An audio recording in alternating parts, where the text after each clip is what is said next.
hafi y'umusaraba hari isoko nziza bose banywako gusa ivamwo agakiza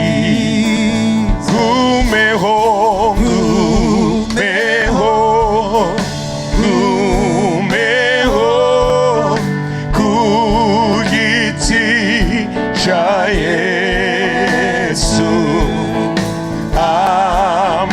amaraso yiwe niyo soko y'ubugingo tugumeho ku giti ca Yesu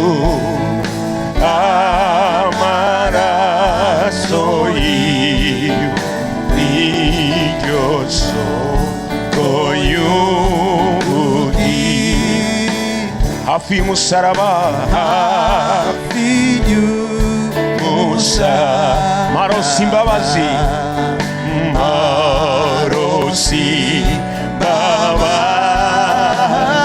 umuco wera wanze umuco wera umutima wanjye mu mutima wanjye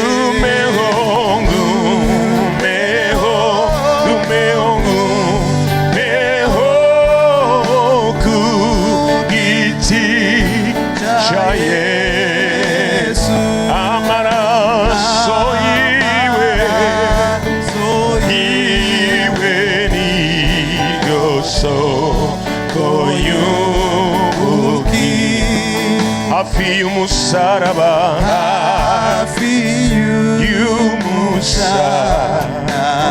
we muyera Imana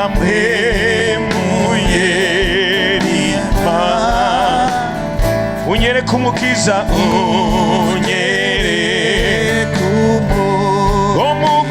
umukurikire ngo mukurikire gumeho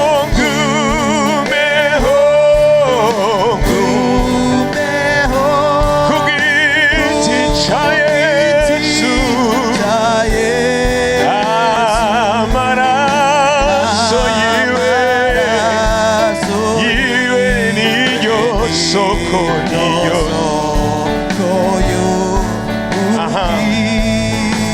Mwami Yesu nyemeze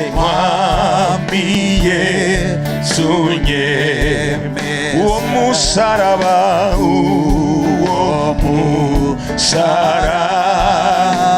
kugira ngo ngendere mu gitutu cawo tugumeho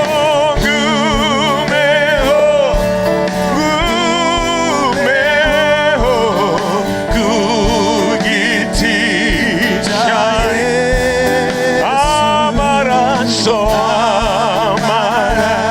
amaraso yiwe niyo soko y'ubugingo niwe utuma nyemera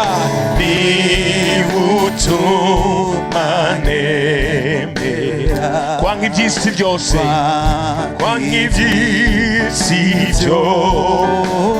kuko ari unkundisha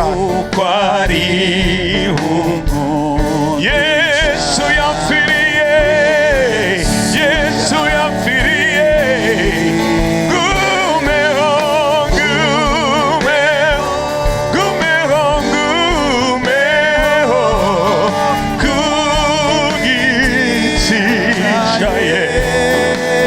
amaraso yiwe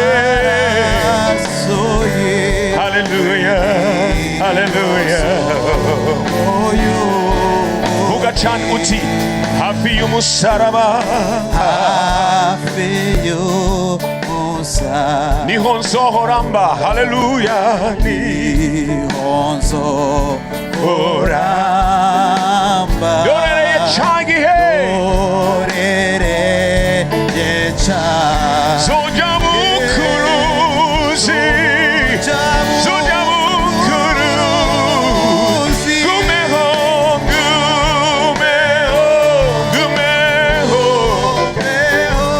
kugiti caye haleluya amaraso yiwe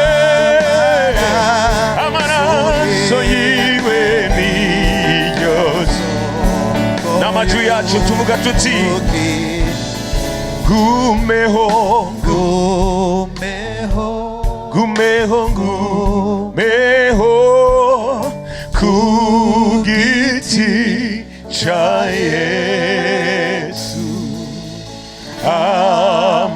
amaraso yiwe ni soko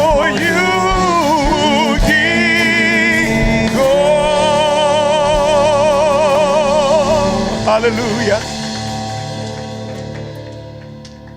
Urakoze. Thank you. Urakoze ko wadukoreye. Thank you for what you've done for us. Mana icyamba tukaguma kuri uwo musaraba. Oh God, if we may just stay at the cross. Iyo tuhageze imitima iraruhuka. When we get there, our hearts find rest. Iyo turahageze ntitwiganyira. When we get there, we don't complain. Iyo tuhageze turahumurizwa. When we get there, we find refuge. Iyo tuhageze turatabagwa. When we get there, we find victory. Muririmbe arayishurirwa. Ari gihe tuzojabuka. The singer got a revelation Ari that gihe there's a time we'll tuzojabuka. go. There's a time we'll go. Ari gihe tuzorara mu isi ariko tuvyukire mu ijuru. There's a time we'll spend the night on earth, but find ourselves in heaven on the morning. Mana ndagushima. God, I thank you. Ndagushima. I thank you. Ndagushima. I thank you. Ndashima igikorwa cy'umusaraba. I thank you for the work of the cross. Ndashima igikorwa wadukoreye. I thank you for the work that you did for us. Ntacyo twotanga We cannot give anything cyo gusubiriza. that can give back. Wakoze igikorwa rimwe rizima. You did the work once and for all, Tawundi azosubira kugikora. and no one else would do it. Waruguriye ijuru abantu bose binjire. You opened the heavens for everyone to Usatura enter, igisika and you broke down the wall cyadutandukanye n'Imana. that separated us from Uravuga God. nimuze kuri je. And you say, come to me. Nimuze abananiwe. Come to me, those who are Nimuze burdened. abarushe. Come to me, those that Nimuze are tired. abadafite ibyizigiro. Come to me, those Nimuze that have hope. abadafite abavyeyi. Come to me, those who have no Nimuze parents. abadafite abagabo n'abagore. Come to me, those who have no Nimunyegere. spouses. Come close to me, Ndabaruhure. and I will give Mana you muri rest. kino gitondo. God, in this Icyamba abantu morning, bakaruhuka. I pray Muri that kino people find gitondo. rest. In this Icyamba morning, abantu Mana may people ukabagenderera. that you encounter Uwaje them. aremerewe. Whoever came Atabaga uno burdened munsi. may find Uwaje refuge. afite ibibazo. Whoever came Uno with problems munsi. today, Dukoreko. touch us. Dukoreko. Touch us. Uri Imana ikora. You are God that works. Uradukora ko tukamererwa neza. You touch us and we feel good. Uradukora ko tugakira. You touch us and we are healed. Uradukora ko ingwara zigahunga. You touch us and diseases Uradukora ko flee. ibitangaza bigakoreka. You touch us and miracles Uradukora happen. ko Mana ibintu bikamenyekana. You touch us Mana and uno it is munsi known. nudukoreko kandi. God, touch us again today. Ndagushima I thank you kuri hano. that you are here. Ndagushima I thank you kubwiza bwawe for your glory buri hano. that is here. Ndagushima I thank ko you mwemu w'Imana that the Spirit ari of the hano. Lord is here. Ndagushima I thank you ko uri hano papa. that you are here, Yesu Father. ndagushima Thank you, Jesus, kugira ugende mu ijuru. that when you went to heaven, Waradusengeye you prayed for ngo abandi us, abasize mu isi. that these ones I leave them in Ariko the earth, uzobarinde wa mubi. but protect them against the evil Twarasengewe one. bene data. We were prayed for, brethren. Twarasengewe. We were prayed for. Mwami Yesu urakoze. Thank you, Lord Jesus, Kumva gusenga kwacu. to hear our prayer. Ni mu izina rya Yesu Kristo. In the name of Jesus Christ. Amen. Amen. Amen. Praise Jesus.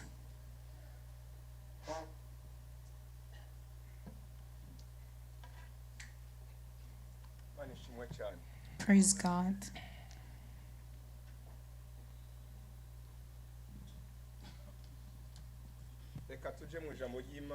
Let's get into the Word of God. Tuko turibukanya amajambo y'Imana. We're going to remind each other the scriptures. Arenze imyaka ibihumbi 2 yarabaye. It's been about 2,000 years when this happened. Ariko abananye kuba mashasha. But they continue to be new. Arababwiye rimwe ndiko ndigisha agakiza kazana impinduka mu buzima bwacu. I told you once when I was teaching about salvation that Ndiko brings ndasenga irindi transformation. jambo riraza. And I was praying, another word came. Umvize ingene rivuga. And listen what it says. Agakiza twaronse. The salvation we received Ni ndambara. is a battle. Ni intambara, ni vita. Is a battle. Intambara. Is a battle Tubamwo that we live. Tukiri mu mubiri. That we live in while we're still in the flesh. Arumundanyumvise? Has anyone heard me? Umuntu yakuye ko vyoroshe. You think it's easy, Yarakubeshe. but whoever told you that lied. Umuntu yakungo kwa Yesu yote ni salama. Whoever told you everything in Jesus is okay. Sio salama, ni mateso ya msalaba. It is not easy, it's problems of the cross. Agakiza twaronse. The salvation we received Ni ndambara tubamwo is a battle tukiri mu mubiri. that we live in while we're still in the flesh. Ikindi intambara ntuzopfa warayivuyemwo. And this is a battle that you will never get out of. Ihindura ishusho. It changes the image. Imana ishimwe. Praise God. Izi intambara y'agakiza. The battle of Niyagira salvation. umuntu azokubwira ngo yarayinesheje. May no one ever tell you that they have conquered Ihindura it. ishusho. It changes the image. Cyo gituma turi mu ntambara. And that is why we're in a battle. Tuzoyivamwo nitwaja mu ijuru. We will end it when we get to heaven. Nariko ndiyumvira agakiza. I was thinking about salvation. Aho bazabandi cyatumye bakizwa.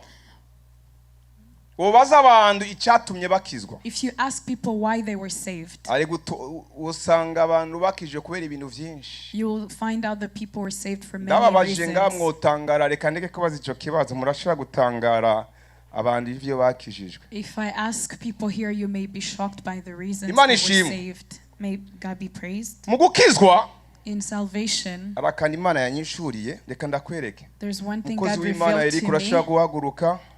Servant of the Lord, Eric, please be Ngwino on ngaha your feet. mukozi Come w'Imana forward. ngurikire ngaha. Follow me. Ngurikira mukozi w'Imana. Follow me.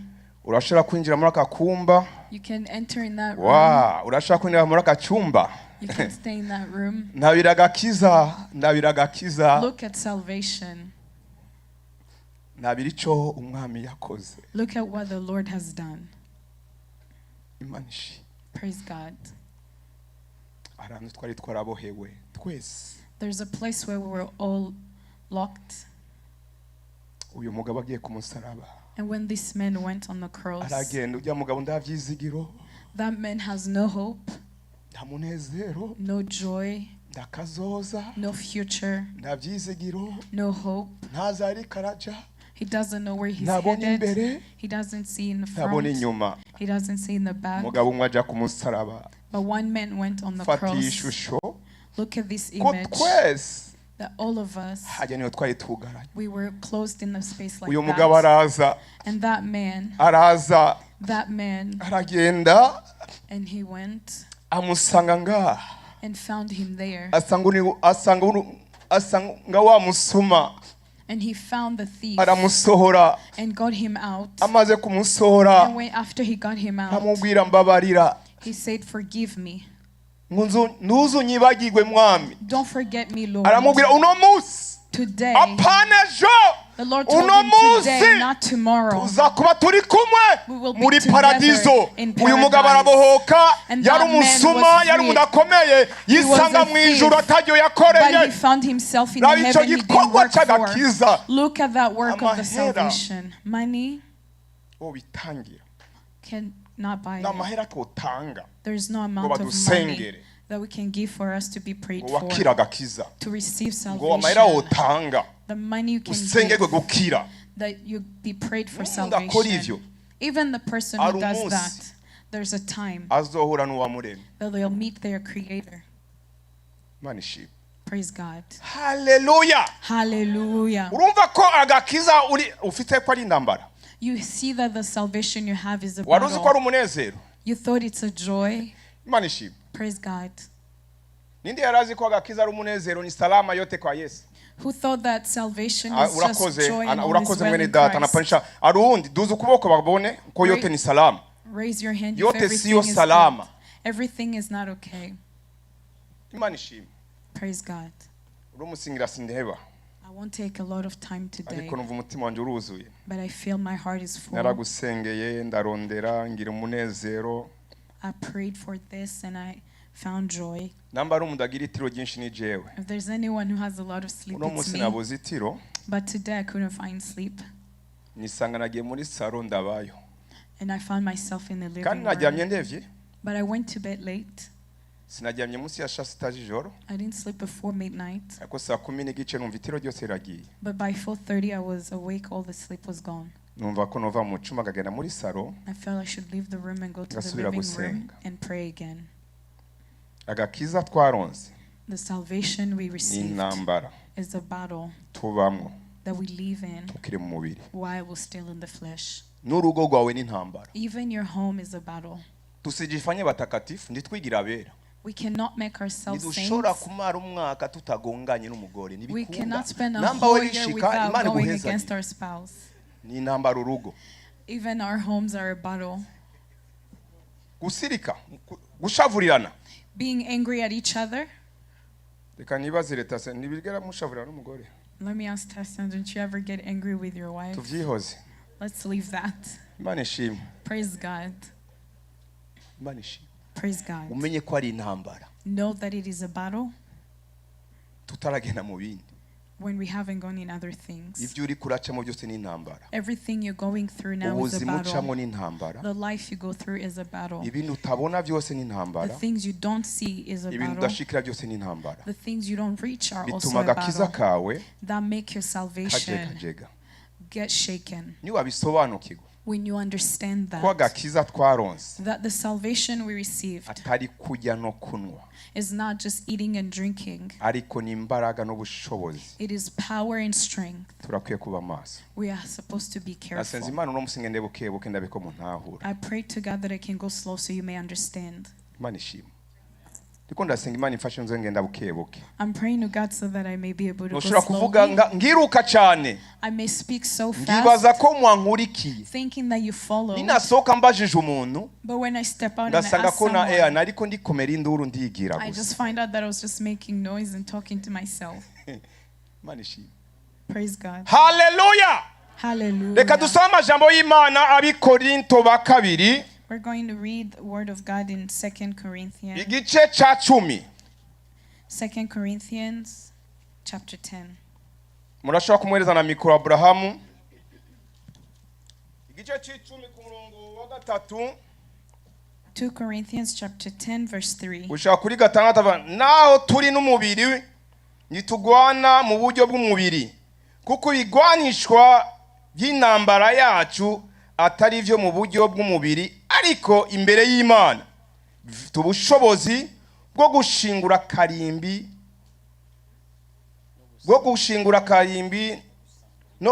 no dushingura impali n'igishizwe hejuru cyose gishijwe ukugwanya Imana dufise dufata mbiri n'ivyumvira mu mitima byose ngo tubigobere Kristo kandi twiteguye guhana ubutumva bwose aho mwebwe muzogirira ukumva gushise. Amina. Amen. Hallelujah. Hallelujah. Paulo avuga amajambo akomeye. Paul speaks important words. Ngo naho turi mu mubiri He says, even though we're in the flesh, nitugwana mu buryo bw'umubiri. we do not fight by the standards of this world. Imana ishimwe. Naho turi mu mubiri Even though we live in the world, agakiza dufise the salvation we have, tugafise mu mubiri we have it in the ariko flesh, nitugwana mu buryo bw'umubiri. but we do not fight in the flesh.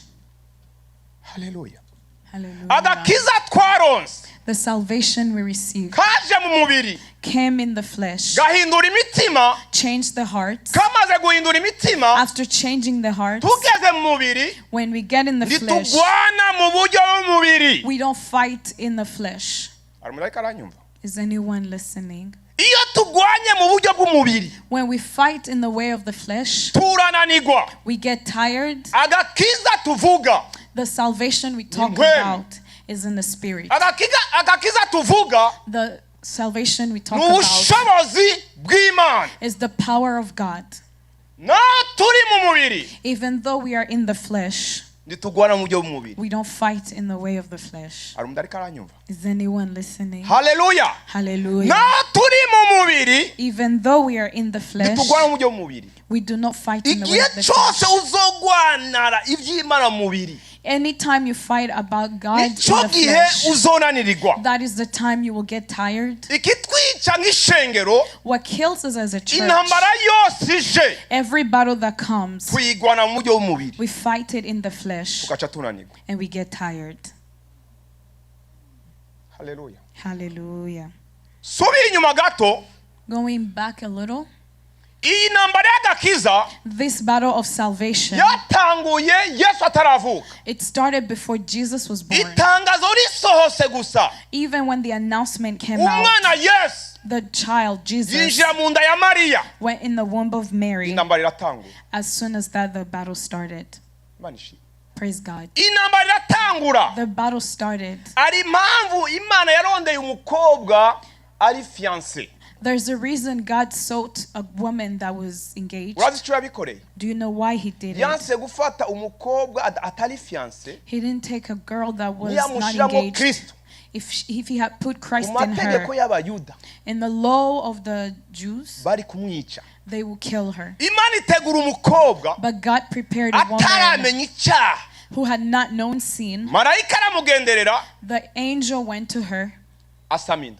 and she got pregnant. Satani wa mubi The evil one, the devil, yari kagwanya agakiza was fighting against kubera we salvation. agwana mu buryo bw'umubiri. But because he fight in the way of the Agenda muri flesh, Yosefu he went to Joseph aramunkongorera. and he whispered to Mbega him, wari ubizi did you ko know wa muntu uri kurakurikira that the person you're afise following inda? is pregnant? Satani aramwongorera The devil whispered agwana to mu him buryo bw'umubiri. and he fought in the way of the Yosefu flesh. nawe And Joseph, yumvira umubiri he listened to ngo the reka flesh namubenge buke buke and he said, I will leave ngo her kubera slowly because ujya azomara amaza. that one will bring me shame. Ngumva intambara y'umubiri. That is the battle of Kubera the Imana flesh. ikunda abantu And because God loves igendera people, Yosefu he encountered Joseph iramubareye Yosefu and he told him, Joseph, ntutinye gutora umugore wawe don't be afraid of taking kubera a inda bride afise because of the afite nayo pregnancy she has. umucunguzi She's pregnant with the azocungura Lord isi. who will save the world. Was Yigira mu baptized. bugaragwa. He went in the desert Satani aramukurikira and the devil went after agira him muhushe agakiza. so that he may take away his Amubwira namba ari salvation. umwana w'Imana And he said, if you are the son of hindura God, amabuye go and change the haba stones umukati. into bread. Yesu aramubarira And Jesus nta told him, muntu azotungwa n'umutima gusa a person will ariko not azotungwa n'ijambo live ry'Imana. by bread only, Bene but by the word of agakiza God. twaronse Brethren, the salvation we ntitukagwanira mu receive, buryo bw'umubiri. we don't fight for it Iyo in the way of the Satani flesh. aserutse But when the devil iri jambo comes, mucumita have a word that azaca you give to guhunga. him so that he leaves you. haleluya.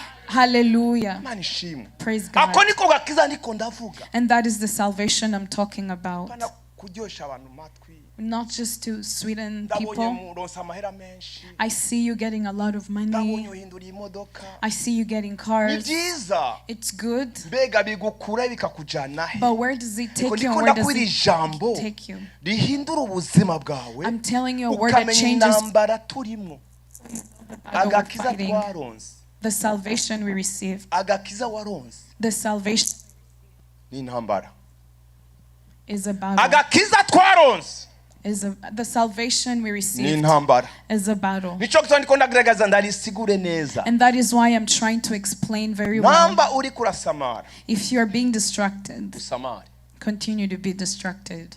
Imana ishimwe. Praise God. Namba ufyina. If you're playing, Fyina. continue to play. Imana ishimwe. Praise God.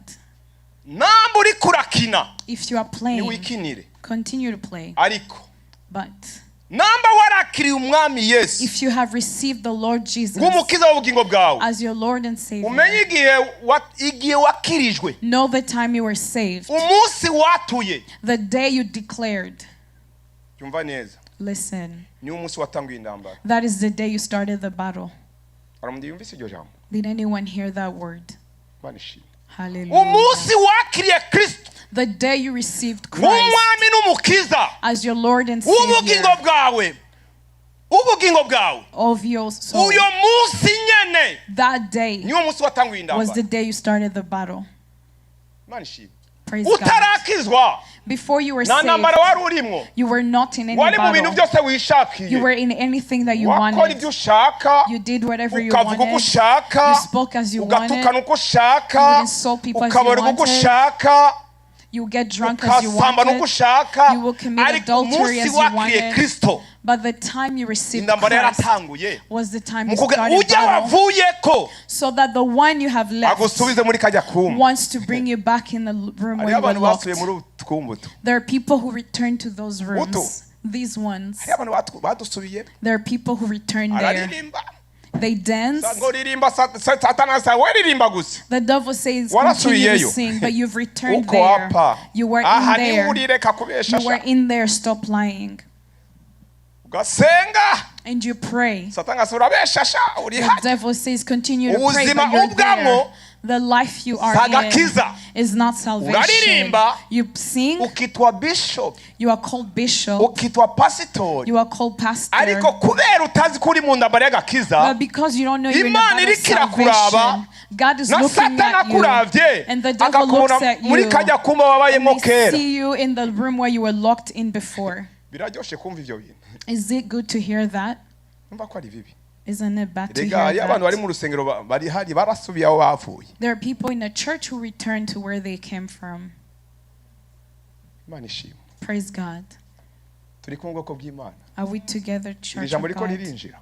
Is the word getting in? Agakiza twahawe The salvation we received ni intambara is a battle tubamwe we live in tukiri mu mubiri. while we're still in the flesh. Kandi iyi ntambara In this battle, nta muntu n'umwe there's no one ari hejuru yayo. that is above it. Umviriza. Listen, Nta muntu n'umwe. there is no one, Na pastori, no na pastor, bishop, no bishop. unyumvirize neza. Listen, Muriko muranyumva abakristo.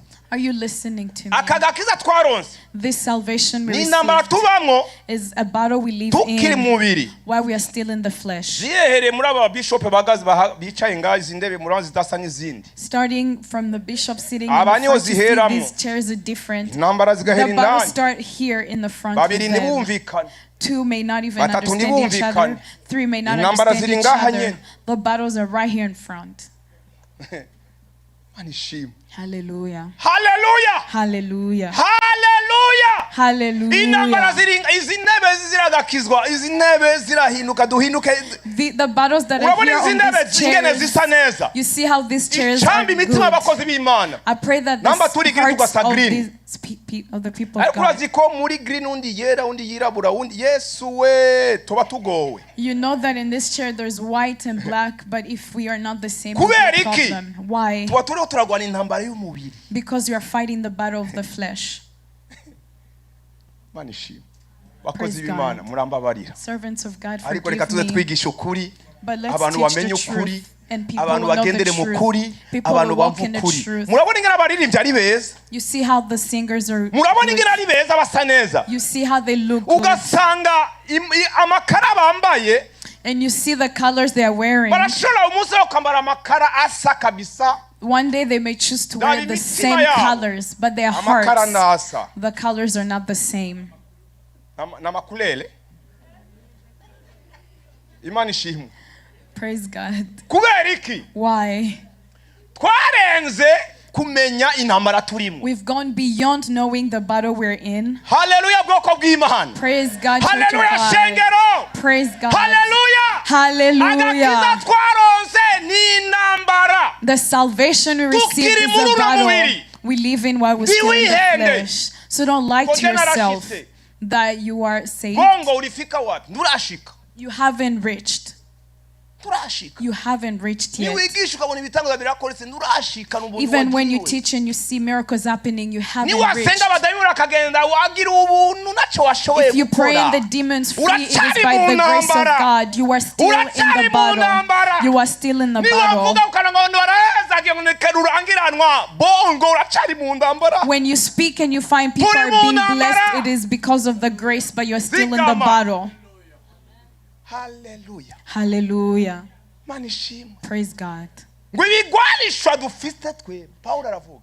Paul said the weapons that we have, it is not of the flesh. Go beyond the flesh wambara ibindi bigwanisho. and wear new weapons. Go gushingura. Kurandura. Or to uproot, gukuraho, to remove, kwigizayo, to put aside ikintu cyose, everything, ikintu cyose, everything, ikintu cyose, everything. ambara imbaraga, urandura ikintu cyose kigwanya kumenya Imana, haguruka wambara imbaraga, raise and uve mu wear mubiri, strength and wambara remove imbaraga, step out of the flesh and wear strength and be in another glory, be in another revelation, and seen by the cross and see God is working and uproot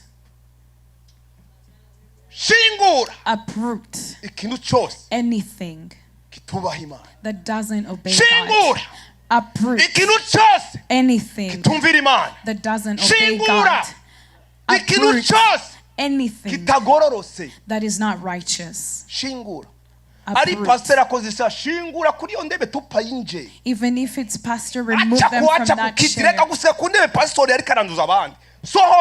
Don't put a pastor if they're not good to the people. Just remove him and punish. Punish as you should. If a singer commits sin, punish them. A servant of God does wrong, punish them. That is the way of uprooting.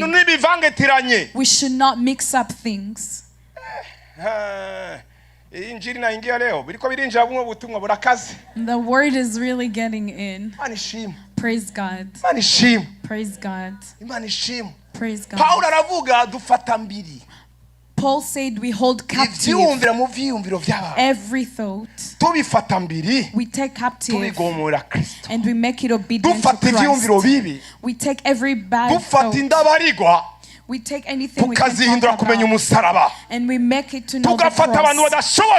We take people that are impossible and we take them to the cross.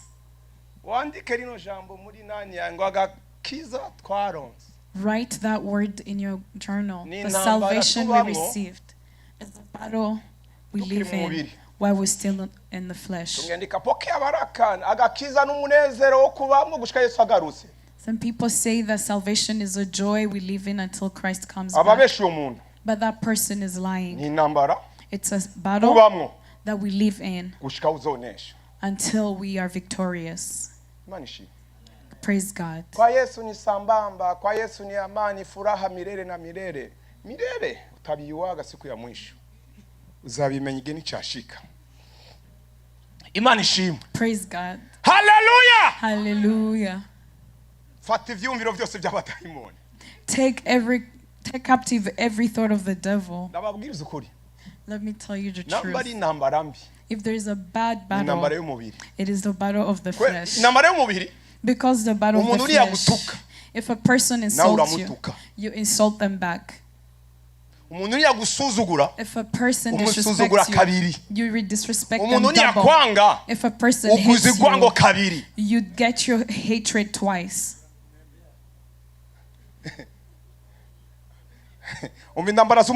Listen to the battle of the flesh.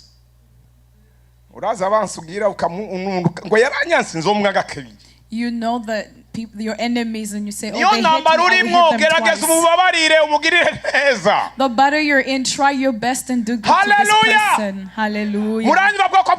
Do you hear me, people of God? The battle you're in. If your enemy is your battle, try your best to reconcile while there's still time. Because that battle, if you die in it, this heaven you sing about is of the Holy God. Ako niko aragakiza. And that is salvation. Imana ishimwe. Praise God. Abraham somera ijambo. We're going to read. Somera ijambo abi Filipi bambere. Gitabo cy'abi Filipi. Going to read in Philippians. Imana ishimwe. Praise God. Ibi bintu ko ari byinshi kandi naravuga. Ko numva ko no yubabarira neza ngumva garuhuka umutima. Bazi nk'ibintu utegura imisi ngaho ufata umwanya imisi ngaho usenga usoma ugacubivuga iminota 20 for days praying taking time. I want to Filipi gice cya mbere Philippians chapter 1 umurongo wa 27 gushaka kuri 30 verse 27 to verse 30. Havuga gute? Paulo aremesha abi Filipi. Ariko kimwe gusa ingeso zanyu zimere nk'uko bibereye ubutumwa bwiza bwa Kristo. Kugira ngo nje kubagendera cyangwa ntaje numva ivyanyu ko muhagaze mushikamye mufise imwemi imwe muhuje umutima mu kugwanira ukwizera ubutumwa bwiza. Ko mudakangwa n'abansi ku kintu na kimwe. Ico kizobera abo ikimenyetso cyo guhona. Ariko mwebwe icagakiza kandi kivuye ku Mana. Amina. Kuko ico mwagabiwe ku bwa Kristo atari ukumwizera gusa, ariko mwagabiwe no kubabazwa kubwiwe. Subira iryo jambo baryumve. Kuko ico mwagabiwe ku bwa Kristo atari kumwizera gusa, ariko mwagabiwe no kubabazwa kubwiwe. Wumvise kagakiza kavuze gute? Did you hear what salvation is talking about? Kavuze gute? Bibiliya yawe yavuze gute? What did your Bible say? Ngo nitwamwize kubera kugira gute? Kumwizera gute? Twamwize no kubabazwa. We were not granted only to believe in Christ, but to also suffer for him. Ikigeragezo kije. If a trial comes, be there in a good way. Stand well and serve well. But and fight in the way of the Spirit, because it's the word of God. If we believe in him, it is not just to receive money, cars, husbands, wives. You have to receive the word too. This word. If you haven't received it, sorry. If you haven't received this word, have you ever suffered? We were granted to suffer for him. What he left behind, he left it behind for the church. We will suffer for him. If he was insulted, accept to be insulted. If he was disrespected, accept to be disrespected. If they did not believe in him, you want everyone to believe in you. Praise God, people of God. Are the words getting in?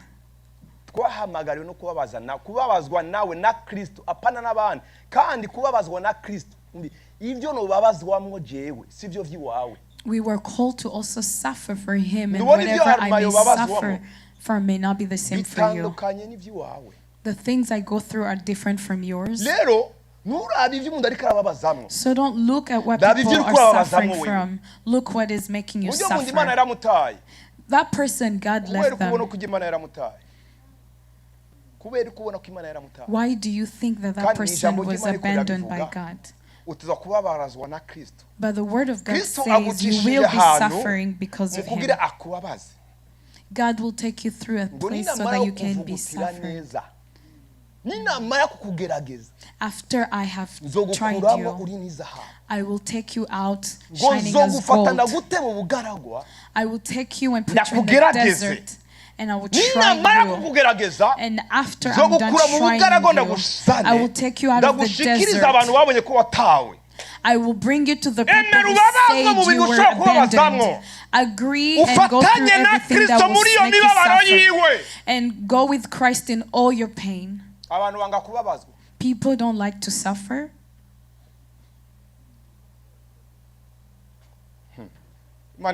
Praise God.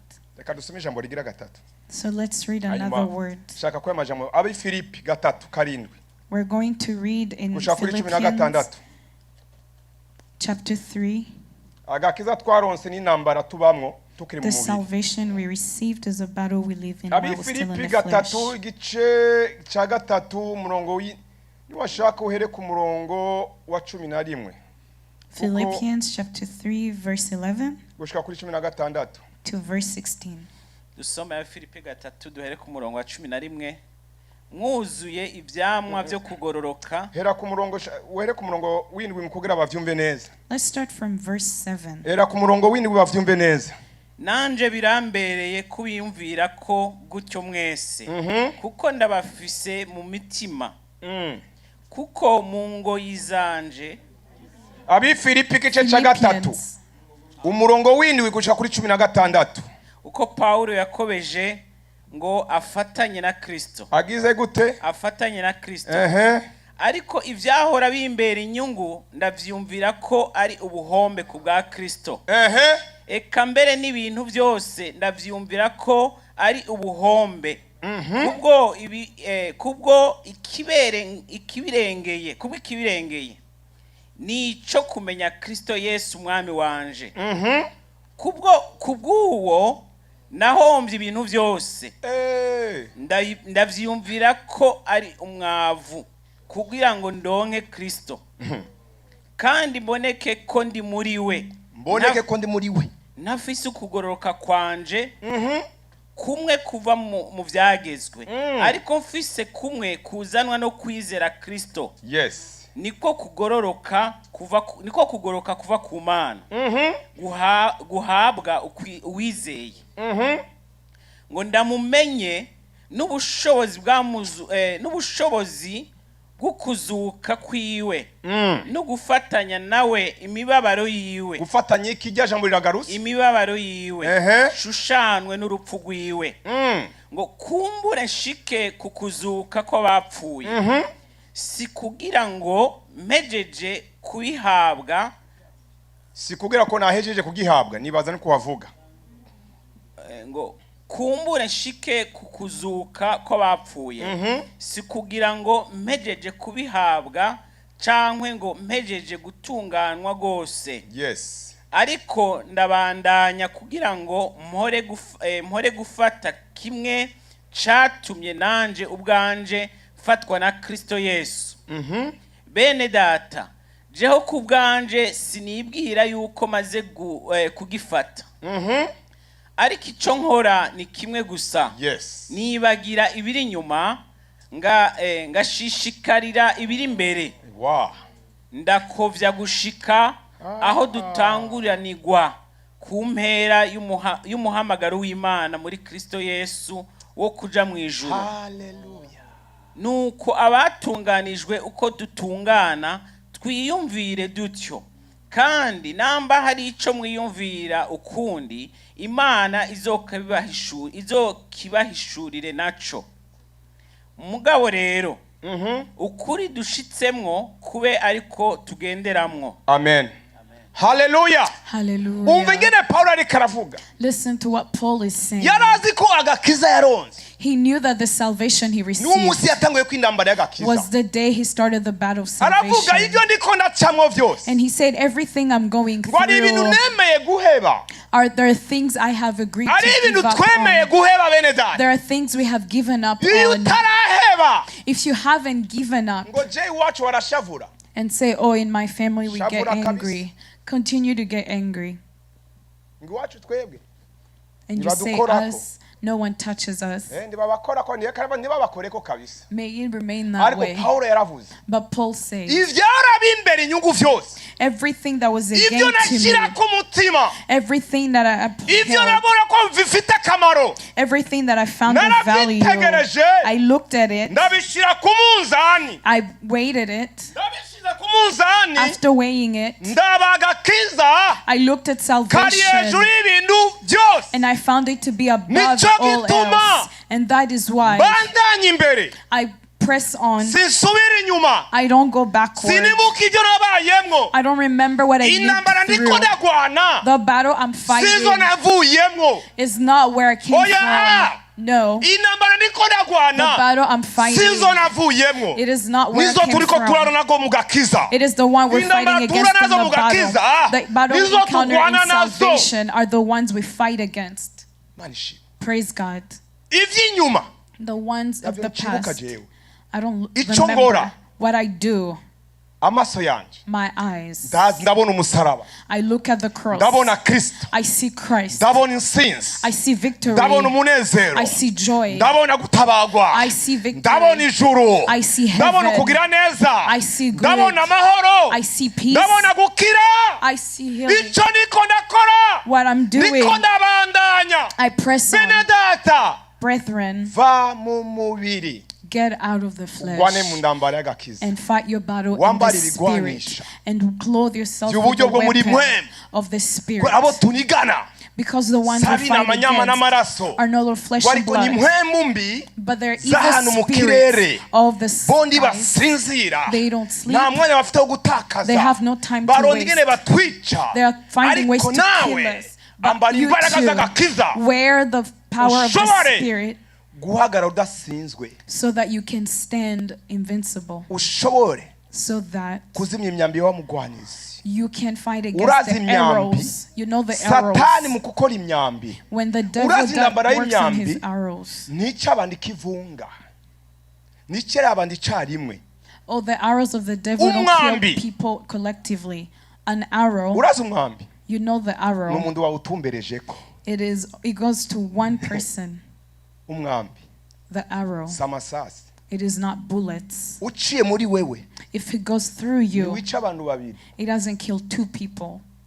wica uwo wawutumberejeko. It only kills the one that they send it ngo to, dushobore kuzimya imyambi yose. so that we may rebuke all mbega the umwambi wawe arrows. satani yo kurasa So the arrow the devil shoots at so you ndasa is not the one that would samasasi shoot me. atwicira rimwe. It is not bullets that Buri can kill muntu us wese collectively. satani afite Everyone. umwambi yo murasako. There is an Rero arrow uyo that mwambi the devil satani can shoot at yokurasaho, you. So the arrow the devil can ambara shoot at imbaraga. you, where the uzimya strength, imyambi yose and rebuke all the arrows y'abamugwanizi. of that devil, ambara imbaraga where the strength, ushobore kuzimya so that you may rebuke imyambi y'abamugwanizi. the arrows of the Paulo devil. aravuga And Paul says, sindashika I haven't reached, sindaheza I haven't finished, ndi mu ndambara I am in the battle, ndiko ndagwana I am fighting, ndiko ngwa mvyuka. I fall and I ikintu wake up. kimwe.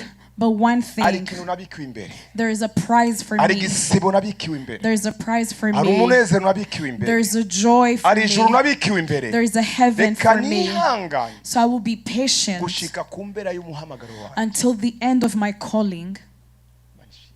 Praise God. turi ku bwoko bw'Imana. Are we together? tutuza kwihangana We are supposed to be gushika ku patient mpera y'umuhamagaro wawe. until the end of our calling. imbere y'umuhamagaro wawe. The end of your calling. Yesu nari karagaruka uno munsi cyangwa ejo. Jesus may come back today or tomorrow. muri 2000 bavuze ngo araje bararindira barabura. In 2000 they say he's coming. They waited and he didn't ari come. karaza He was coming. ariko urufu muragendana. But death you walk urufu together. rwashobora kuba impera y'umuhamagaro wawe. The death can be the end of your ari calling. umwanyumvise urufu Death ni impera y'umuhamagaro wawe. is the end of your rero calling. utarashika kuri iyo mpera y'umuhamagaro So if you haven't gotten to the end of your Zifatemo calling, neza. stand firm ubigendemo neza and stand firm ubandanye imbere. and continue forward. biriko birinjira shengero. Is it coming in? biriko birinjira bwoko bw'Imana. Is it coming in? tubandanye Let's continue. ntituruhe. Let's not get tired. intambara turiko turagwa The battles we're fighting si mu buryo bw'umubiri. is not of the flesh. haleluya. Hallelujah. reka nsome irindi jambo. So let's read another word. reka nze ndabaha amajambo arabafasha. I will give you words that will help you. abikorinto. Corinthians, reka ndabiko ndasoma abikorinto ba mbere 1 Corinthians, igice ca gatatu igice c'icenda chapter 9, ku murongo wa 24 havuga gutya. verse 24. igice c'icenda abikorinto ba mbere igice c'icenda 1 Corinthians ku murongo wa chapter 9 24 gusha kuri 27 verse 24 to verse 27. Nimuzi yuko mu birori abasigwana biruka bose ariko uhabwa akaba ari umwe, namwe ariko abariko mwiruka kugira ngo muronge impera, kuko umuntu wese arushanywa yitegurira muri vyose, abo bageza batyo kugira ngo bahabwe igisibo gishira, ariko twebwe tugeza gutyo kugira ngo duhabwe ikitazoshira. Nuko nanje ndiruka ariko si utazi iyaja, ngubita ibifunsi ariko si nguguhusha, ndagwanya umubiri wanje ngawuhindura umuja kugira kumbure maze kwigisha abandi, nanje ubwanje sinze mboneke. Hallelujah.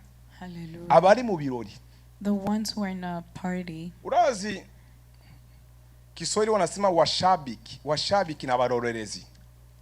Nambari y'abantu abarorerezi ni Offense?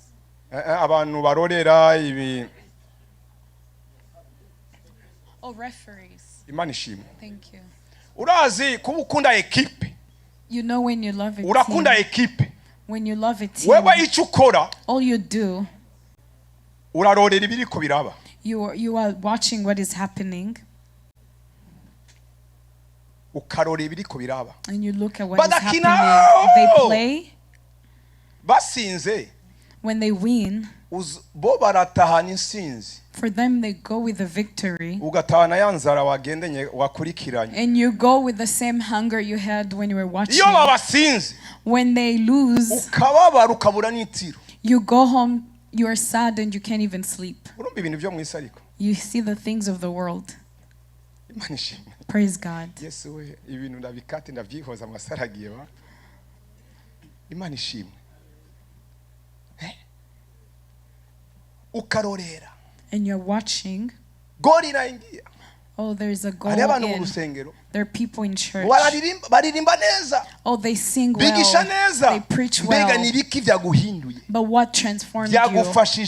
What did it help you? What did it change in your life? You go to church, oh, they have good singers. Oh, they preach well. But when you leave, go away from. Stop being a person that watches and start living the same life. Remove yourself from people who watch. Go in the field and play as well. Go in the field. So those that are in a race, when they are running, there's a prize they get. But for us, as Christians, the battle we're in, brethren, there is salvation. There is eternal life. There is heaven. You are getting your tears cleaned. So fight the battle. After the battle, Paul says, after I have finished, I will do it well, so that when I'm done preaching, I don't find myself, after preaching, I don't go to heaven. That would be a shame. Are you still here? Are you still here, people of God?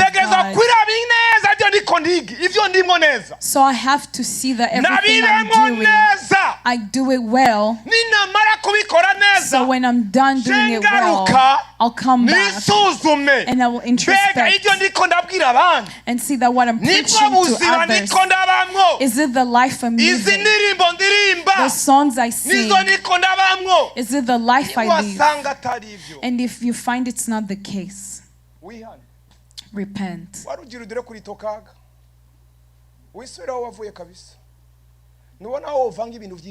If instead of mixing up the things of God, instead of mixing them up, you'd rather go out from the church and return to where you were before, instead of coming to the church and you don't want to be transformed. It hurts God. People have to hear that word. but it's the truth. ninamara kwigisha abandi, After I'm done preaching to others, pastor ariko arakora, this that the pastor is doing, senga bimbere ubuzima, pray that it becomes my life. This that I'm preaching, ibi bari kuvuga ibitari ubuzima, let it not be talking what is ibyo not ndiko life. nababarira, What I'm telling you bikambera ubuzima, should become my life. aho ni ibintu vy'Imana biryoha bene data. And that's where the things of God Twigisha are ibyo good. dukora, We should preach what we tubwire do. abantu ukuri, Tell people the natwe truth, tugendera mu kuri, as well as walk in tubwire the abantu truth. kwera, Tell people about natwe holy, twera, and we are holy tubwire as abantu well. kugororoka, Tell people about natwe being righteous, tugororoka, and we should also be tubwire abantu kwanga righteous. ivyaha, Tell people to natwe rebuke twanga sin, ivyaha. and we should also rebuke sin. Ninamara kwigisha, So when I'm done subira preaching, inyuma nirimbure jewe, I have to go back and Mbega, look ibyo at ndikunda myself. kora. What I'm ibyo doing, nigishije what I'm preaching nibwo buzima bwanje, is in my life. atari ubuzima bwanje. If it's not my life, Ndiko ndaruhira iki, then why am I doing it? ndiko mvira iyashu yiki, mbira icuya ciki. Why am I sweating? Manishima. Praise God. Haleluya shengero, Hallelujah. haleluya. ngo Hallelujah. ninamara kwigisha abandi, So when I'm done preaching others, nisuzume, I have to look reka at mbeze kuri rino myself. jambo, amajambo abiri nsigaranye. I'm going to end on these two words. Kwanza ni rimwe, It's one, Timoteyo, Timothy. aho niyongeye kurangiriza. That is where I will conclude. Igice cha Timoteyo wa kabiri, 2 Timothy igice cha kane ku murongo wa gatandatu n'indwi, chapter 4, igice cha kane ku murongo wa gatandatu n'indwi havuga gute mukozi verse 6 w'Imana? and 7. kuko jeho nubu ndiko ndasukwa nk'ishikanwa ry'ibinyobwa bisukwa ku gicaniro. Igihe cyo kwitahira kwanje kirashitse. Nagwanye intambara nziza, narangije urugendo, nazigamye ukwizera. Ibisigaye mbikiwe igitsibo c'ukugororoka c'umwami wacu, umucamanza agororotse azompa kuri wa munsi. Kandi si jewe jenyene nzogihabwa, ariko kandi n'abakunze kuzoseruka kwiwe bose bazogihabwa. Amen.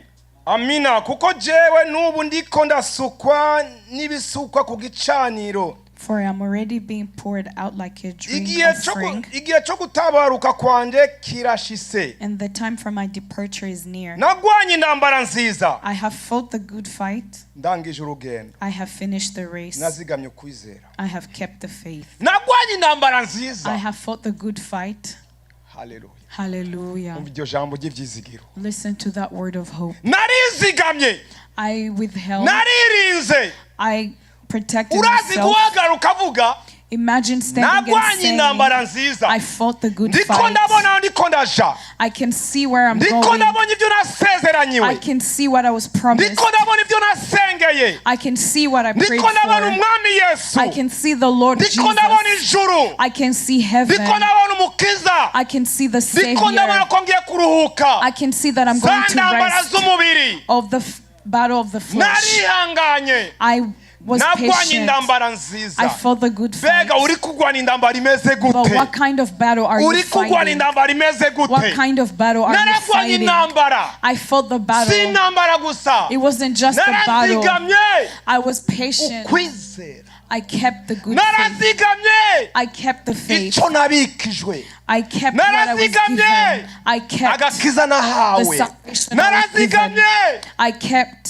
Imana ishimwe, Praise Imana God. ishimwe. Praise God. Imana ishimwe. Praise God. Bene data, saba Imana Brethren, ask God ugwana intambara nziza, that you fight the good fight. nturabe intambara z'abantu. Don't look at the battles of Wewe ku giti others. cyawe Look on your ubwire own. Imana, Ask God, kugwana intambara nziza, give me to fight the good fight. reka kugwana intambara y'uhundi. Don't fight the battle of someone Urazi else. ikibazo tugira abakristo, Do you know the problem tugwana we intambara have? z'abandi, We fight other people's n'izacu battles, zaratunaniye kugwanirira. and yet we are not able to fight our own. Haleluya. Hallelujah. Imana ishimwe. Nagwanye intambara nziza, I fought the good fight. kubera kugwana intambara y'uhundi. Why are you fighting someone else's battle? Gwana intambara yawe. Fight your own battle. Reka Don't fight the other people's battles. Don't take other people's battle, fight your own and go your calling. What is your calling? The calling we were called for is to go to heaven. Praise God. In those battles, there are 3 things we're meant to do. Have the word of God, and you keep it, and it helps. And you read it, and you know how to behave. The word of God. The word of God, it will grow you. The word of God, it will transform you. The word of God, it will make you a man. The word of God, it will make you something incredible. In these battles that you were going, I kept the faith. Secondly, have prayers on your own. Pray to God unceasingly. Jesus told his disciples, pray unceasingly, because the evil one doesn't sleep. He's always awake. He's always making noise, always looking for the one to swallow. Pray unceasingly. And thirdly, keep the faith. I'm concluding. Praise God. Can we applaud God for his word?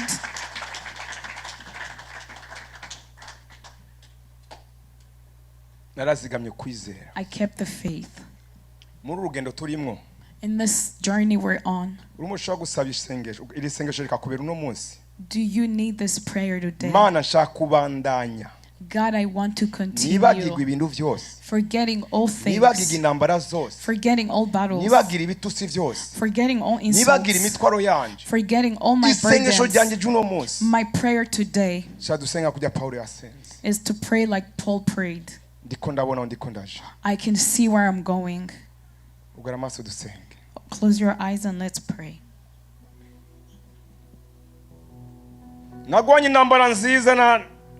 I fought the good fight. I'm finishing my journey. I had faith, and the rest deserve a prize. You can come and we're praying God will give you strength, and you wear the power and strength to fight the battle in front of you. The battle you fight, ask God to give you strength. So if you need us to pray that God gives you strength in the journey, you can stand and we will pray together. May God give you strength on the journey we're on, and fight your battle. The battle you're come and tell God, give me the strength to fight this battle, that I fight it in the way of the Spirit. Those who are standing, you can come up front. It is a prayer to tell God, I need strength. I need strength. What I see with my eyes, I need your strength. What I'm going through, I want to fight my battle, God. Because the battles we fight is not in the way of the flesh.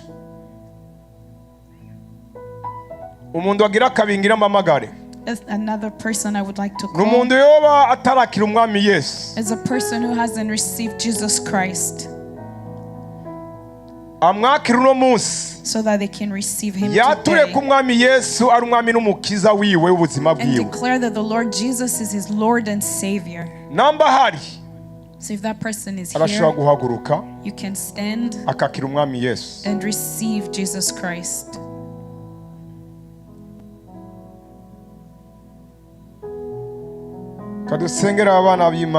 Let's pray for the children of God. Mwami Yesu ndagushima. Father, Lord, I pray and I thank you. Ijambo ryawe rirarema. Your word creates. Ijambo ryawe twaryumvise. We have heard your word. Yatugiriye neza Mana. And he has done us good. Intambara tugwana Mana. The battles we fight, God. Dusanga turiko turaneshwa. We find ourselves losing. Ariko. But dusavye imbaraga. We ask for strength. Twambika imbaraga. Give us strength. Zo kunesha ibintu byose. To be victorious against all things that we are going through. Utwambika imbaraga. Give us strength zo kunesha to be victorious kugira Mwami Yesu so that Jesus tugere Christ ku iherezo we may get to the end y'umuhamagaro wacu. of our calling. Wambika imbaraga. Give strength ishengero ryose to the church.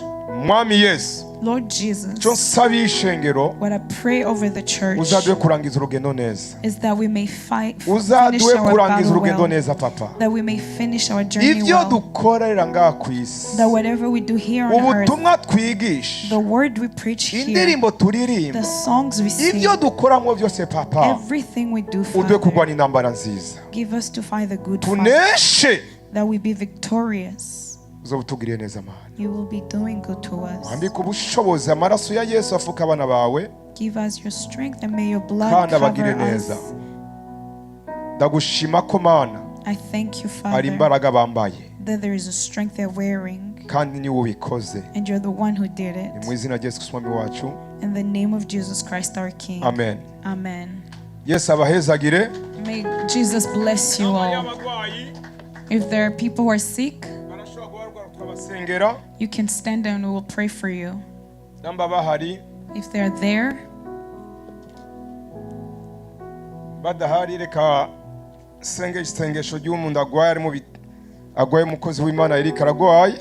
if there's no one here, I'm going to pray a prayer for the servant of God. We will not stop praying until we see God healing him. So let's all together in the same faith. There's power in prayer. The singer said, you don't need to touch me. Mana y'umwami wacu Yesu Kristo, ndagushima, ndakwereka Eric ahagwariye. Ituzoruhuka, ituzoceceka, n'umunsi n'umwe tutarabona Mana irikabaye muzima, ajya amaguru adashobora kuhagarara neza. Mu izina rya Yesu, mu ijuru abaye pièce de rechange, ari imisi mishashi baho, ari amaraso mashasha baho, ari imbaraga, ari Imana irema, Imana yazuye Lazaro, Yesu wazuye Lazaro yarapfuye, turekere umuntu ari muzima. Mana ndagusaba, turagusavye Mana, turagusavye Mana, turagusavye ngo umuvyeyi umugirire imbabazi kandi Mana ukize Mana. Kwera namba ari ikintu gihungabanya umuryango n'umugabo kugwara mu rugo, abana barahungabana, abavyeyi bagahungabana. Mwami Yesu, kora igitangaza mu buzima bwa Eric abe muzima. Mwami Yesu ndagushima kugira neza kwawe, kubwoko kwawe sikugufi ngo ndigushore kumukorako, umukize kandi umugire neza. Urakoze Mana ko umva gusenga kwacu, dusenze mu izina rya Yesu Kristo. Amen.